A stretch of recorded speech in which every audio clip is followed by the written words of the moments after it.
বিসমিল্লাহির রহমানির রহিম। প্রিয় শিক্ষার্থীবৃন্দ, কোভিড-19 নোবেল করোনা ভাইরাসের কারণে আজ আমরা বিশ্ববাসী আতঙ্কগ্রস্ত। সুতরাং আমরা সবাই ঘরে থাকি, সুস্থ থাকি। আজকে আমি তোমাদের ক্লাস নিব। আমি Mohammad Jamilur Rahman, instructor non tech পদার্থবিজ্ঞান, রাজশাহী পলিটেকনিক ইনস্টিটিউট, রাজশাহী। আজকে আমি তোমাদের ফিজিক্স 1-এর যে অধ্যায়ের ক্লাস নিব সেটা হলো অধ্যায় 7, কাজ, ক্ষমতা ও শক্তি। এই অধ্যায় শেষে আমরা যা যা শিখব তা হলো কাজ, ক্ষমতা, শক্তি বা অশ্বক্ষমতা কাকে বলে এ সম্বন্ধে আমরা জ্ঞান লাভ করব। কাজ, ক্ষমতা, শক্তি এর একক সম্বন্ধে আমরা জানব। গতিশক্তি কাকে বলে এর সমীকরণ প্রতিপাদন আমরা করতে পারব। আবার স্থিতিশক্তি কাকে বলে এবং এর সমীকরণ প্রতিপাদন করতে আমরা শিখব। পড়ন্ত বস্তুর ক্ষেত্রে শক্তির নিত্যতার সূত্র প্রতিপাদন করা শিখব এবং শক্তির নিত্যতার সূত্র কাকে বলে সে সম্বন্ধে আমরা জানব। কর্মদক্ষতা কাকে বলে সে সম্বন্ধে আমরা জানব এবং কিছু গাণিতিক সমস্যার সমাধান আমরা করতে পারব। প্রথমে আমরা জেনে নিই কাজ, ক্ষমতা এবং শক্তি কাকে বলে। প্রথমে আমরা জানব যে কাজ হলো পদার্থ বিজ্ঞানের ভাষায় কাজ হলো প্রযুক্ত বল ও বলের অভিমুখে সরণ বা সরণ বরাবর বলের উপাংশের গুণফল। তাহলে কোনো একটা বস্তুকে যদি আমরা একটি বস্তু, এই বস্তুকে আমরা F পরিমাণ বল প্রয়োগ করছি, ফলে বস্তুটা B বিন্দুতে গেল এবং এই এ বি এর দূরত্ব যদি S হয়, তাহলে আমি কি বললাম যে একটা বস্তু, এখানে ভরের সাথে কোনো সম্পর্ক নাই, যে কোনো একটা বস্তু, সে বস্তুকে F পরিমাণ বল আমরা প্রয়োগ করব। করার ফলে বস্তুটা যদি এ থেকে বি বিন্দুতে যায় এবং এর দূরত্ব যদি S হয়, তাহলে আমরা কাজ সমান কি বলবো? বল গুণিত সরণ। কিসের জন্য? যে বল এবং বলের অভিমুখে বস্তুর সরণ।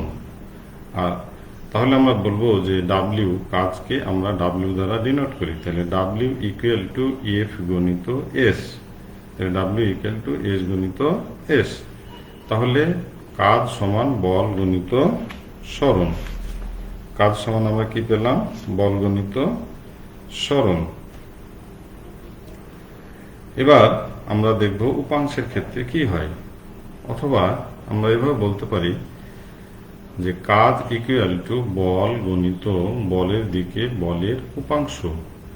এইখানে একটা এ বিন্দুতে একটা বস্তু আছে, সে বস্তুটা যদি বল প্রয়োগ করার ফলে এফ পরিমাণ আমরা বল দিব, অবশ্যই বস্তুটা বি বিন্দুতে না গিয়ে যদি সি বিন্দুতে যায়, তাহলে বলের উপাংশ হলো, যদি এস দূরত্ব অতিক্রম, তাহলে এফ কস থিটা।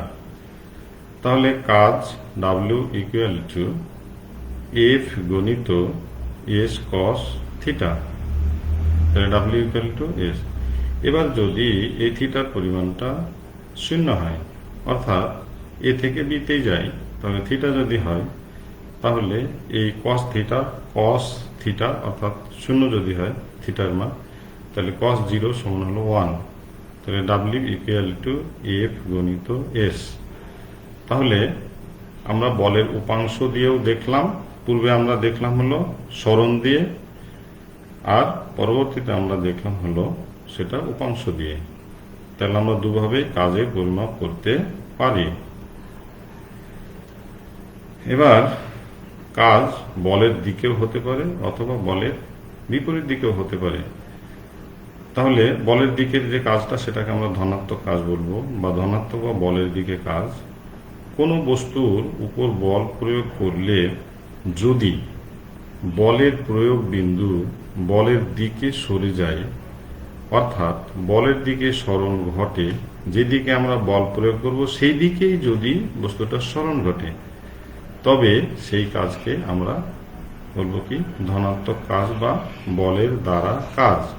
অর্থাৎ কোনো একটা গাড়িকে যদি আমরা ধাক্কা দিই, তাহলে যেদিকে বল প্রয়োগ করব সেই দিকেই যদি বস্তুটি সরণ ঘটে, তাহলে সেটাকে আমরা কি বলবো বলের দ্বারা কাজ। এবার আমরা দেখে নিই যে ঋণাত্মক কাজ বা বলের বিরুদ্ধে কাজ। কোনো বস্তুর উপর বল প্রয়োগ করলে যদি বলের প্রয়োগ বিন্দু বলের বিপরীত দিকে সরে যায়, তাহলে আমরা যেদিকে বল প্রয়োগ করছি তার বিপরীত দিকে যদি সরণ ঘটে, তাহলে তাকে আমরা কি বলবো ঋণাত্মক কাজ বা বলের বিরুদ্ধে কাজ। ভারী কোনো একটা জিনিসকে আমরা বল প্রয়োগ করলে নিচের দিকে এসে চলে আসে, ফলে আমরা দেখতে পাচ্ছি যে বলের বিপরীত দিকে সরণ ঘটছে, তাহলে সেটাকে আমরা কি বলবো বলের বিরুদ্ধে কাজ বা ঋণাত্মক কাজ। তাহলে এটাকে আমরা যদি আবার রিপিট করি, কোনো বস্তুর উপর বল প্রয়োগ করলে যদি বলের প্রয়োগ বিন্দু বলের বিপরীত দিকে সরে যায়, অর্থাৎ বলের বিপরীত দিকে সরণ ঘটে, তাহলে সেই কাজকে আমরা কি বলবো ঋণাত্মক বা বলের বিরুদ্ধে কাজ। এবার আমরা দেখে নিই কাজের একক। তাহলে কাজের একক এমকেএস পদ্ধতিতে আমরা যদি নিই সেটা হলো জুল। এফপিএস পদ্ধতিতে যদি আমরা কাজের পরিমাপ করি তাহলে সেটা হলো ফুট পাউন্ডার। সিজিএস পদ্ধতিতে যদি আমরা নিই তাহলে কি হবে আর। এটা বলের হলো পরম একক। কাজের মাত্রা সমীকরণ যদি আমরা দেখি তাহলে W equal to M L square T minus two, M L square T minus two.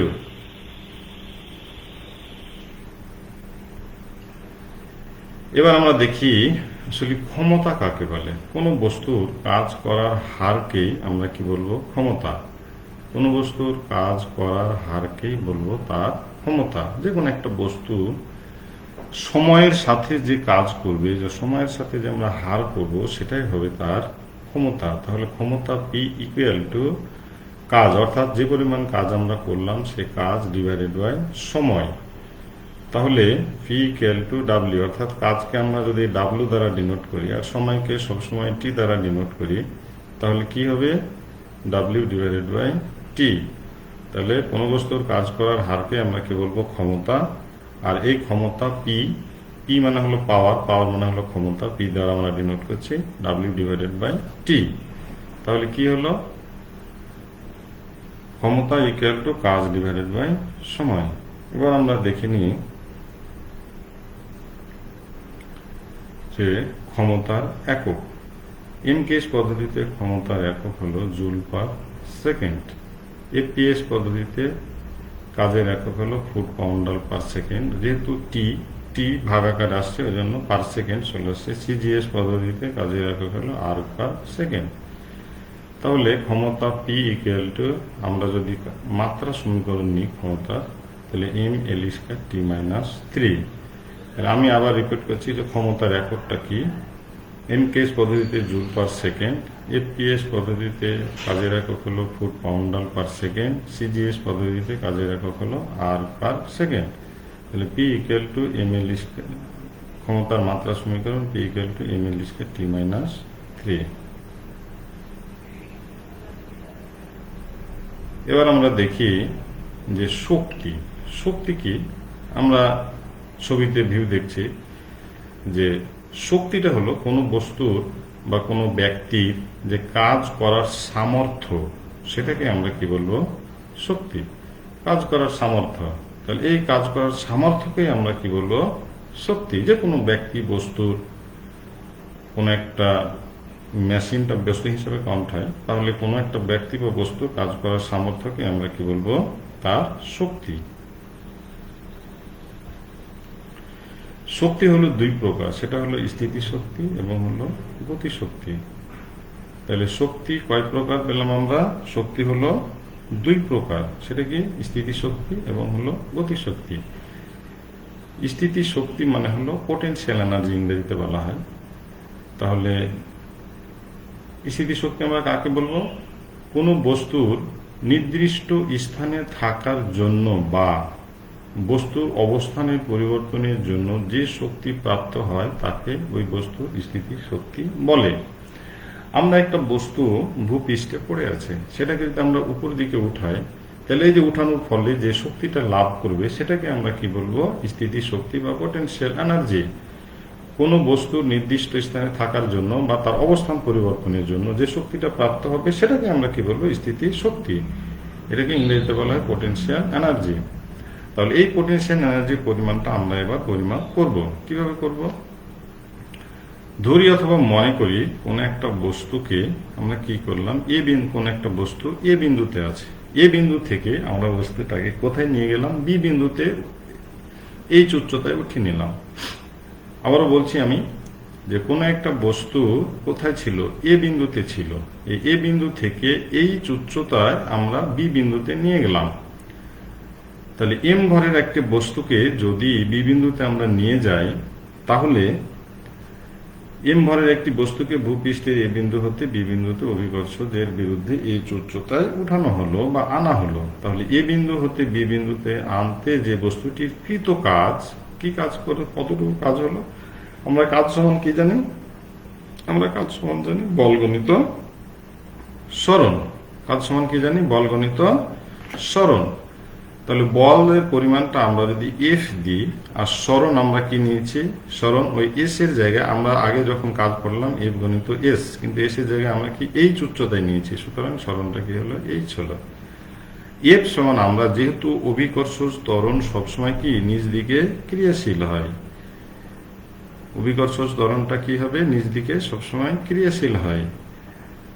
তাহলে এই অভিকর্ষ ত্বরণটা কি? অভিকর্ষ ত্বরণটা হলো কি, যে মুক্তভাবে পড়ন্ত বস্তু যে প্রতি সেকেন্ডে বেগ বৃদ্ধি পাবে সেটাকে আমরা কি অভিকর্ষ ত্বরণ হলো জি।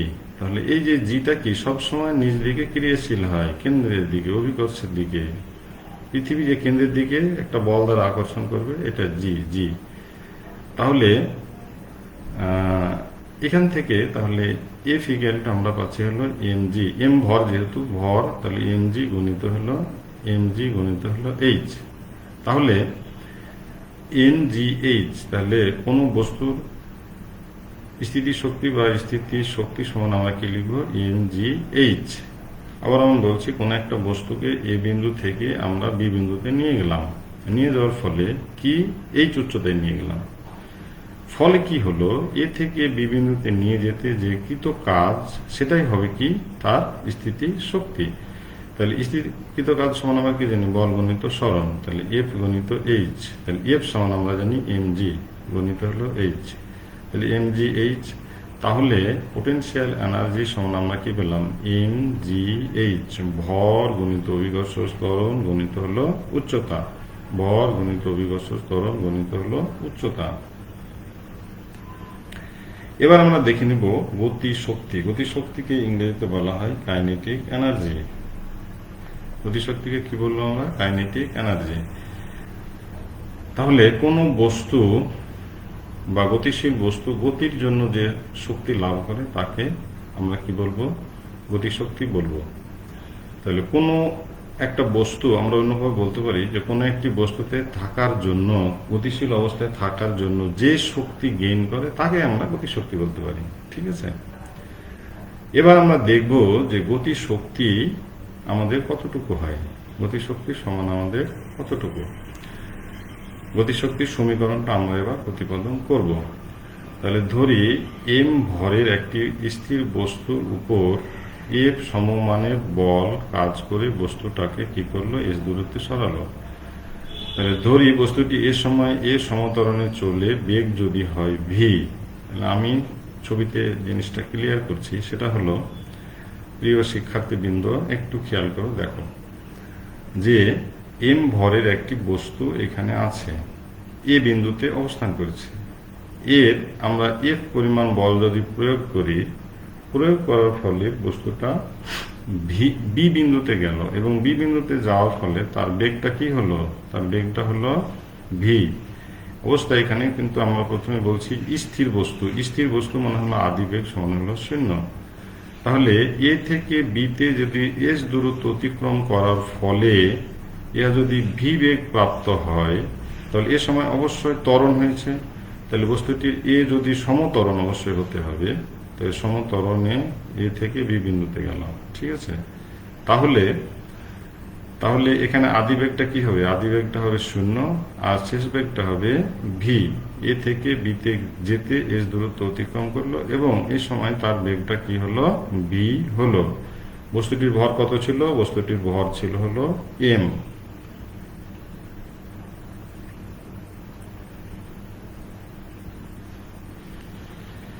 এবার আমরা দেখিনি যে আমরা তৃতীয় অধ্যায়ে দেখেছি যে গতির সমীকরণ ভি স্কয়ার ইকুয়াল টু ই square plus 2as, V square equal two ই স্কয়ার প্লাস 2as। তাহলে ভি স্কয়ার ইকুয়াল টু, দেখো এখানে যে ইউ ইকুয়াল টু 0। আমরা প্রথমে বস্তুটা নিয়েছিলাম কি স্থির বস্তু, তাহলে ইউ সমান হলো 0। তাহলে ইউ সমান যদি আমরা 0 বসাই তাহলে এটা 0 হয়ে গেল। তাহলে V square equal two 2as। এবার আমরা দেখি যে এস, এখানে এস যদি আমরা নিই তাহলে এর নিচে 2 চলে আসে, তাহলে এস সমান হলো V square divided by 2। S সমান হলো ভি স্কয়ার ডিভাইডেড বাই 2। আমরা এই সমীকরণ থেকে এটা পেলাম S equal to VS divided by V square divided by 2। বস্তুটিকে ভি বেগ দিতে যে কাজ করতে হলো তাই হলো গতিশক্তি। আমাদের যে বস্তুটাকে ভি বেগ আমাদের দিলাম, অর্থাৎ বস্তুটা কি ছিল? মূলত ছিল স্থির, কারণ আমরা ইউ সমান 0 ধরে নিয়েছি। তাহলে বস্তুটি যে এই যে ভি বেগ প্রাপ্ত হলো, তাহলে এই ভি বেগ প্রাপ্ত হতে যে পরিমাণ কাজ করলো সেই কাজের পরিমাণটাই হলো কি? গতি শক্তি। তাহলে গতি শক্তি সমান আমরা কি লিখবো? গতি শক্তি তাহলে ওয়ান কাইন্ড অফ ওয়ার্ক। তাহলে গতি শক্তি ইকুয়াল টু হলো কাজ। তাহলে কাজ সমান আমরা কি জানি? বল গণিত সরণ। কাজ সমান আমি প্রথমেই বলেছি যে কাজ হলো বল গণিত সরণ। তাহলে বল সমান কি? এফ। বল সমান এফ গণিত হলো সরণ সমান এস।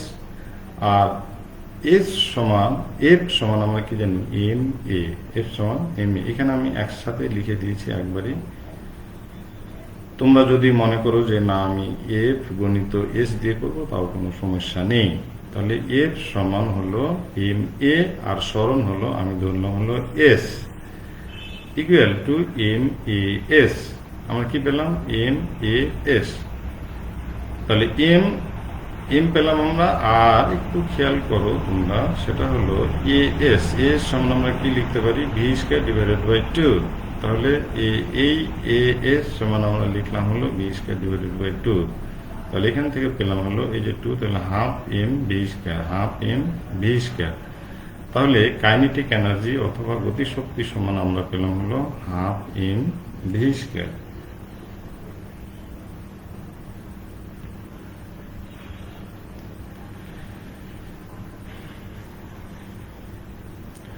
এবার আমরা দেখব শক্তির নিত্যতা সূত্র।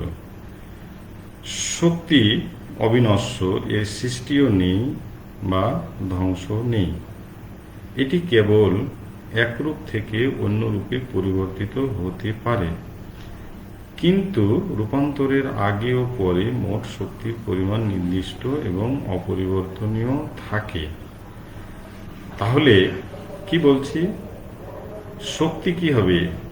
শক্তি কি? এনার্জি অবিনশ্বর, এর সৃষ্টিও নেই, ধ্বংস নেই।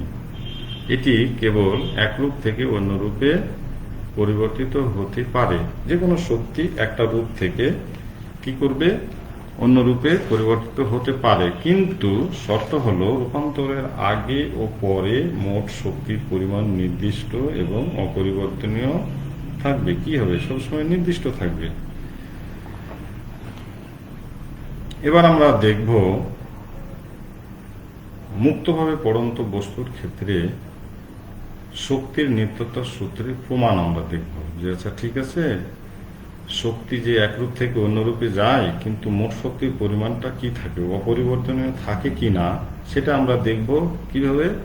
মুক্তভাবে পড়ন্ত একটা বস্তু নিব এবং এই বস্তুটাকে উপর দিক থেকে ফেলে দিলে আমরা দেখব বিভিন্ন বিন্দুতে দেখে দেখব যে এখানে মোট শক্তির পরিমাণটা সমান থাকছে কি না। তাহলে এম ভরের একটি বস্তুকে ভূপৃষ্ঠ থেকে এই উচ্চতায় এই বিন্দুতে উঠিয়ে আমরা কি করলাম, স্থির করলাম।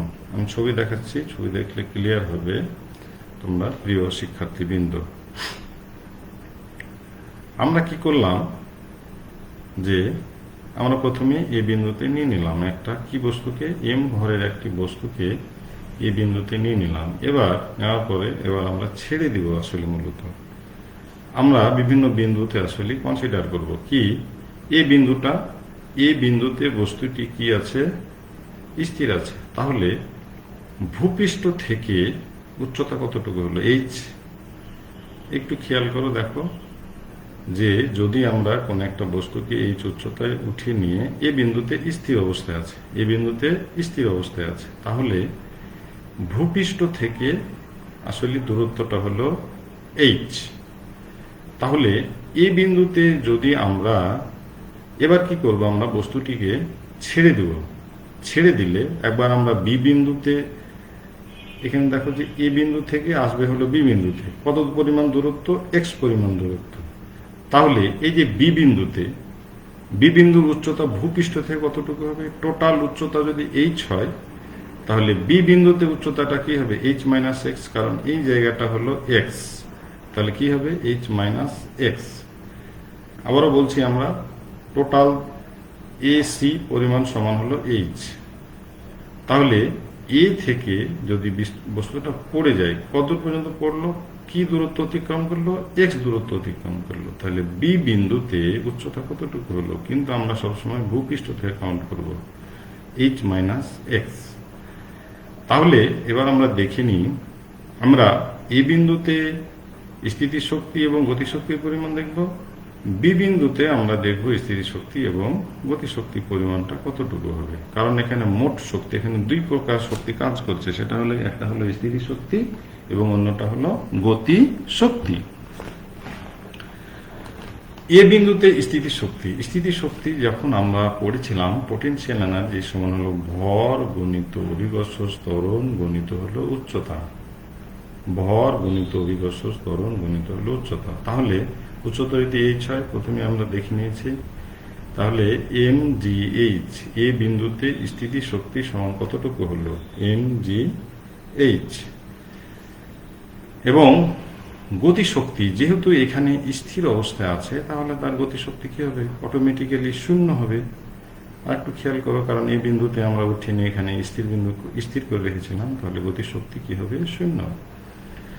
তাহলে স্থিতি এ বিন্দুতে মোট শক্তি কতটুকু হলো, কি বলেছিলাম আমি, বললাম আমি যে দুইটা শক্তি আমরা দেখবো, স্থিতিশক্তি এবং গতিশক্তি। তাহলে মোট শক্তি হলো, গতিশক্তি কি শূন্য আর স্থিতিশক্তি কি এম জি এইচ, তাহলে ইকুয়াল টু হলো এম জি এইচ। এবার আমি বললাম যে বস্তুটাকে ফলিং হচ্ছে, কিন্তু পড়ে যাচ্ছে। এখন এই বিন্দু থেকে বস্তুটিকে খারাপ মুক্তভাবে পড়তে দিলে বস্তুটি যতই নিচে পড়তে থাকবে ততই কি হবে, স্থিতিশক্তিটা গতিশক্তিতে রূপান্তরিত হবে। আমরা যখন এ বিন্দু থেকে, এ বিন্দুতে কি আছে, পোটেনশিয়াল এনার্জি আছে কতক্ষণ পরিমাণ, এম জি এইচ পরিমাণ।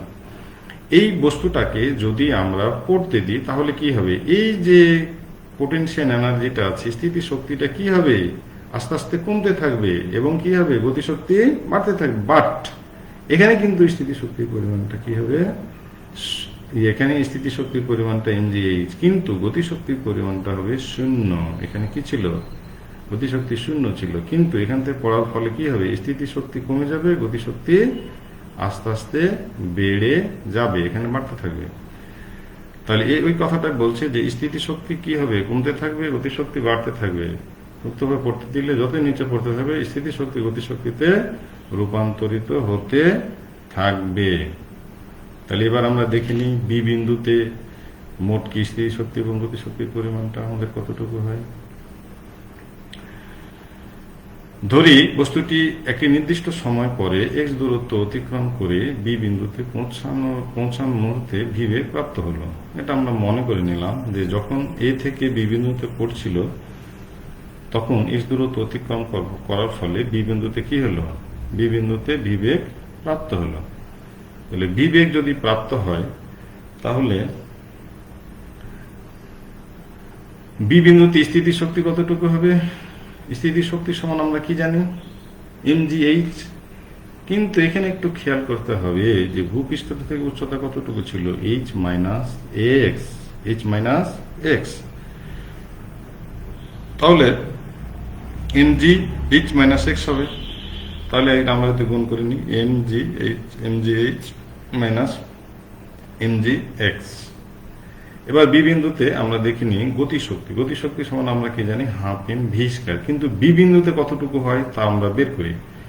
তাহলে গতিশক্তি সমান আমরা জানি হলো half M V square equal to half M আমরা নিলাম। ভি স্কয়ার সমান আমরা কি জানি, V square equal to you square plus হলো আমরা একটা V square equal to you square minus 2gx। ওই সূত্র থেকে যদি আমরা u ইকুয়াল টু 0 বসায়, v square equal to you square plus 2gx, ওখান থেকে যদি u এর মান আমরা 0 বসাই তাহলে আমরা কি পাই, V square equal to ugx। V square সমান আমরা কত পেলাম, ugx। তাহলে ভি স্কয়ার সমান আমরা মানটা বসিয়ে দিলাম 2gx। তাহলে এই টু কেটে গেল, তাহলে আমরা কি পেলাম, mgx। তাহলে বি বিন্দুতে গতিশক্তি সমান আমরা কি পেলাম, mgx। বি বিন্দুতে কি পেলাম আমরা, গতিশক্তি কি পেলাম হলো mgx। আর বি বিন্দুতে আমরা কিন্তু স্থিতি শক্তি পেয়েছি কি, mgh মাইনাস mgx। আমি প্রথমে বলেছিলাম যে এ বিন্দুতে এবং বি বিন্দুতে গিয়ে আমরা দেখব যে স্থিতি শক্তি এবং গতিশক্তিটা কি হয়। তাহলে আমাদের বি বিন্দুতে কি হলো, মোট শক্তির পরিমাণ কতটুকু হলো, স্থিতি শক্তি প্লাস গতিশক্তি। তাহলে স্থিতি শক্তি আমরা কি পেয়েছিলাম, mgh মাইনাস mgx। আর কি পেয়েছিলাম, গতিশক্তি সমান কত, mgx। তাহলে mgh মাইনাস mgx প্লাস হলো mgx। তাহলে mgx কেটে গেল, প্লাস এবং মাইনাস mgx কেটে গেল, কত পেলাম আমরা, mgh। এই যে এ বিন্দুতে মোট শক্তির সমান, এ বিন্দুতে আমরা কতটুকু পেয়েছিলাম আমরা দেখিনি, এ বিন্দুতে কত পেয়েছিলাম, mgh পেয়েছিলাম আমরা। এবারও আমরা বি বিন্দুতে কি পেলাম আমরা, mgh। ফলে এই শক্তি এ বিন্দুর মোট শক্তির সমান। অতএব মুক্তভাবে পড়ন্ত বস্তুর ক্ষেত্রে শক্তির নিত্যতার সূত্র প্রমাণিত হলো।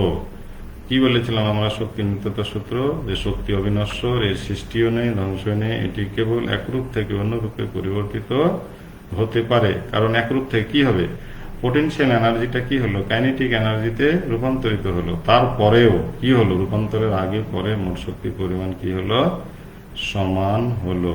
তাহলে আমরা মুক্তভাবে পড়ন্ত বস্তুর ক্ষেত্রে প্রমাণ করে দিতে পারলাম শক্তির নিত্যতা সূত্র। এবার আমরা দেখব হলো অশ্ব ক্ষমতা কাকে বলে। প্রতি সেকেন্ডে 550 ফুট পাউন্ডাল এখানে লিখেছে হলো, এটা লিখতে একটু ভুল হয়েছে, সেটা হলো ফুট পাউন্ড। প্রতি সেকেন্ডে 550 ফুট পাউন্ড কাজ করার হার ক্ষমতাকে আমরা কি বলবো, এক অশ্ব ক্ষমতা। এটা পাউন্ডাল হবে না, এটা কি হবে, ফুট পাউন্ড। 550 ফুট পাউন্ড কাজ করার ক্ষমতাকে আমরা কি বলবো, এক অশ্ব ক্ষমতা। এটা ফুট পাউন্ডাল না, এটা লিখতে তো অমিট হয়েছে, এটা ফুট পাউন্ড। প্রতি সেকেন্ডে 550 ফুট পাউন্ড কাজ করার ক্ষমতাকে আমরা কি বলবো, এক অশ্ব ক্ষমতা। আমরা এবার দেখে নেব হলো কর্মদক্ষতা। কোন যন্ত্রের কর্মদক্ষতা বলতে যন্ত্র থেকে মোট যে পরিমাণ যে কার্যকর শক্তি পাওয়া যায় এবং মোট শক্তি দেওয়া হয় তার একটা অনুপাত। তাহলে কর্মদক্ষতা কি, যন্ত্রের যে পরিমাণ আমরা শক্তি দিব বা যে দেওয়ার ফলে যে পরিমাণ কার্যকর শক্তি পাবো সেই কার্যকর শক্তি এবং যে মোট শক্তি দেব তার অনুপাত। তো কর্মদক্ষতা এইটা দ্বারা প্রকাশ করা হয়। তাহলে কর্মদক্ষতা এটা ইকুয়াল টু কার্যকর শক্তি, অর্থাৎ যে পরিমাণ শক্তিটা আমরা হলো পাবো সেটাকে হলো কার্যকর শক্তি, আর যে পরিমাণ শক্তিটা আমরা দেব, যে পরিমাণ শক্তিটা আমরা দেব প্রদত্ত মোট শক্তি, তাকে আমরা যদি 100% করি সেটাকে আমরা কি বলবো, ইফিসিয়েন্সি, কর্মদক্ষতা। আবারও বলছি, কোনো যন্ত্রের কর্মদক্ষতা বলতে যন্ত্র থেকে মোট যে পরিমাণ কার্যকর শক্তি পাওয়া যায়, অর্থাৎ কার্যকর শক্তি এবং যে পরিমাণ মোট শক্তি আমরা দিলাম তাকে আমরা যদি অনুপাত করি 100% করি, তাহলে আমরা কি পাবো, কার্যকর কর্মদক্ষতা। এবার আমরা একটা গাণিতিক সমস্যা, কি 10 কেজি ভরের একটি বস্তু 50 মিটার করতে পড়তে হলে ভূপৃষ্ঠ পড়া পূর্বমুখে গতিশক্তি কত হবে? গতিশক্তি সমান আমরা m সমান 10 কেজি, g হলো 9.8 metre per second square, u সমান হলো 0, h মানে হলো 50 মিটার, এটা b square equal two square. এখান থেকে b স্কয়ার সমান আমরা পাই কত, মান বসিয়ে 980। আবার আমরা জানি হাফ ইন d স্কয়ার, এখান থেকে আমরা পাই হলো 4900 জুল। তো আজকে আমাদের সময় খুব বেশি চলে গেছে, পরে আরেকদিন আমরা এই অধ্যায় নিয়ে একটু আলোচনা করব। তো সকলকে ধন্যবাদ, থ্যাংক ইউ। সবাই আমরা ভালো থাকি এবং সুস্থ থাকি, ঘরে থাকি, অবস্থান করি এবং ভালো থাকি। আসসালামু আলাইকুম।